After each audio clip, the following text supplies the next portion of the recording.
জন্ম নিয়ন্ত্রণ অপারেশন করতে গিয়ে মৃত্যু এক আইসিডিএস কর্মীর। ময়নাতদন্তের দাবি মৃত মহিলার স্বামীর। পূর্ব মেদিনীপুর জেলার তমলুকের কাকটিয়া এলাকার জানুবসান স্বাস্থ্য কেন্দ্রে অপারেশন করতে গিয়ে মৃত্যু হলো এক আইসিডিএস কর্মীর। জানা যায়, সরকারিভাবে জন্ম নিয়ন্ত্রণ করার জন্য বিভিন্ন এলাকায় সরকারি উদ্যোগে স্বাস্থ্যকর্মীরা বাড়িতে 2 সন্তান অথবা তার অধিক সন্তান থাকলে তাদের বিনামূল্যে লাইগেশন করানো হবে, এমনটাই জানিয়েছিলেন। এরপরেই সমস্ত তথ্য সংগ্রহের পর জেলা জুড়ে বিভিন্ন স্বাস্থ্য কেন্দ্রে জন্ম নিয়ন্ত্রণ লাইগেশন অপারেশন করা হয়। সেই মতো শুক্রবার তমলুক থানার সায়রা গ্রামের বাসিন্দা রেবতী সামন্ত, বয়স 37, পেশায় এক আইসিডিএস কর্মী, কাকটিয়ার জানুবসান স্বাস্থ্য কেন্দ্রে অপারেশন করার আগে অ্যানাস্থেসিয়া ইঞ্জেকশন দেওয়ার পরেই অসুস্থ হয়ে পড়েন ওই মহিলা। তড়িঘড়ি তাকে নিয়ে আসা হয় পূর্ব মেদিনীপুর গভর্নমেন্ট মেডিকেল কলেজে। তবে প্রাথমিক স্বাস্থ্য কেন্দ্র থেকে মেডিকেল কলেজে আনার সময় মৃত্যু হয়, এমনটাই অভিযোগ করেন মৃতার স্বামী বিমলেন্দু সামন্ত।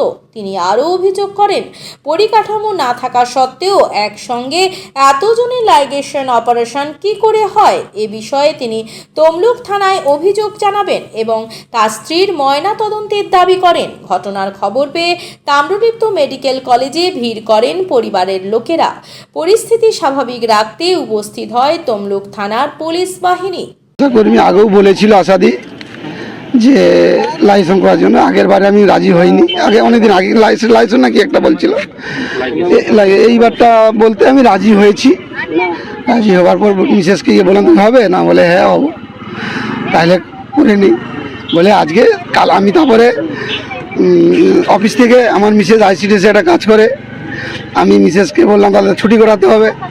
তারপরে দিদিমণি তুষিটা লিখে দিতে আমি আবার আইসিডিএস থেকে 10 দিনের ছুটি করে নিয়ে এসেছি। নিয়ে এবার অপারেশনটা হবে, সুস্থ হবে জানি, এরকম ঘটবে আমরা জানিনি। কিন্তু এটা ওখানে যখন ওই এটা করে ওই কি বলে ওটাকে, ওই হাসপাতাল যেটা ওই করে যেটা সেন্সে ধারায়, ওটা কি বলে বুঝতে পারছি, হ্যাঁ ওইটা করতে গিয়ে ইঞ্জেকশনটা যখন দেয়, তারপরে ওই ইঞ্জেকশনটা নিতে পারেনি, ওই তখনই ও ডেথ হয়। কিন্তু ওই ডেথটা আমাকে না জানিয়ে ও বেডে তুলে গিয়ে অক্সিজেন দেয়। অক্সিজেন তোলা অবস্থায় আমি আমার স্ত্রীকে দেখছি হাত ঠান্ডা হয়ে যাচ্ছে এবং তার চোখের পাতাও কোনো লড়েনি। আমার তখনই মনটা জাগছে, তো বলছে ডাক্তারবাবু যেহেতু বলছে না তাড়াতাড়ি তাড়াতাড়ি চলো বলে ওই গাড়িতেই আস্তে আস্তে কাগজ করছে, নিয়ে চলে আসছে। গাড়িতেই আস্তে আস্তে কাগজটা করলো, সেখানেও কোনো কাগজ করেনি। কাকটা হসপিটালে, জানুবসান, কাকটা জানুবসান হসপিটালে। তারপরে তমলুক হসপিটালে নিয়ে চলে এলো, বলে বাড়ির লোক একজন উঠো। আমি তার স্বামী আছে, আমি তাহলে যাবো বলে আমি সেই গাড়িতে আসছি। আর গাড়িতেই আমার কাছে আধার কার্ড নিল, ফোন নাম্বারটা আমার সব গাড়ির মধ্যেই কাগজ করতে করতে আসছে। এসে তাড়াহুড়ো করে এখানে নামালো। আমি এসে দেখি পুলিশ রেডি। কি এবার হলো, স্যার দিদিকে আমি চিনি, পুলিশ প্রশাসন, আমি যাই হোক সোশ্যালে একটু টুকটাক গ্রাম গদরে কাজ ফাজ করি, তো বিপদ হলে আমার তোর মনটা সন্দেহ জাগলো। তারপরেই ভর্তি করার পরেই দেখলাম যে কিছুক্ষণ পরে বেরিয়ে চলে আসছি। আমার ভাগনা বলে তোমাকে ডাকতেছে মামা।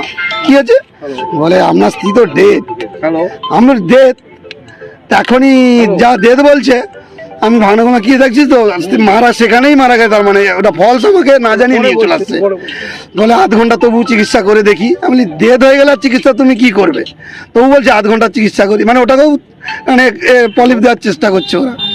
যাই হোক, আমি বাইরে এসে যখন কান্নাকাটি করছি, আমার বাড়ির লোকজন সব আইলো, তখন এগুলো এটা জানাজানি হলো এই অবস্থা। তবে ডাক্তারকে অ্যারেস্ট করা হোক, ও নৃশংসভাবেই হত্যা করলো একটা জীবন্ত নারীকে। কোনো ছেলের মার তো বলতে পারবেনি আমার ছেলে মেয়ে, এরকম আর কারো কোল না খালি হয়।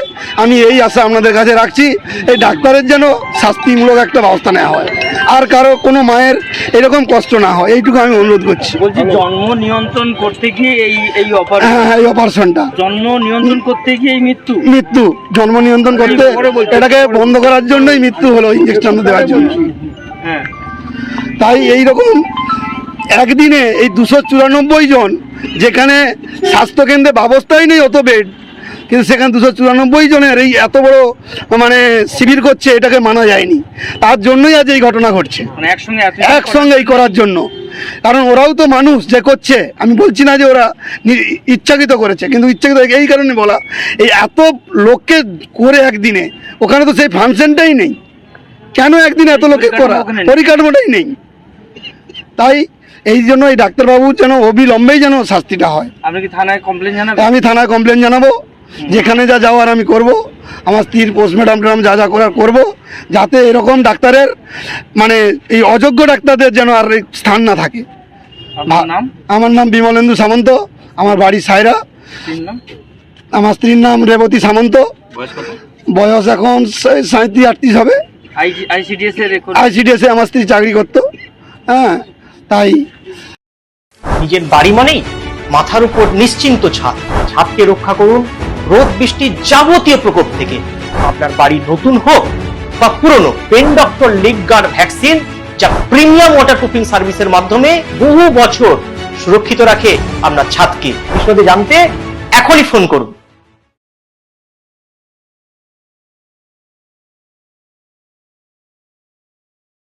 বিজ্ঞাপনের চমক নয়, আছে আগামী দিনের প্রতিশ্রুতি, মানে কর ফ্যাশন।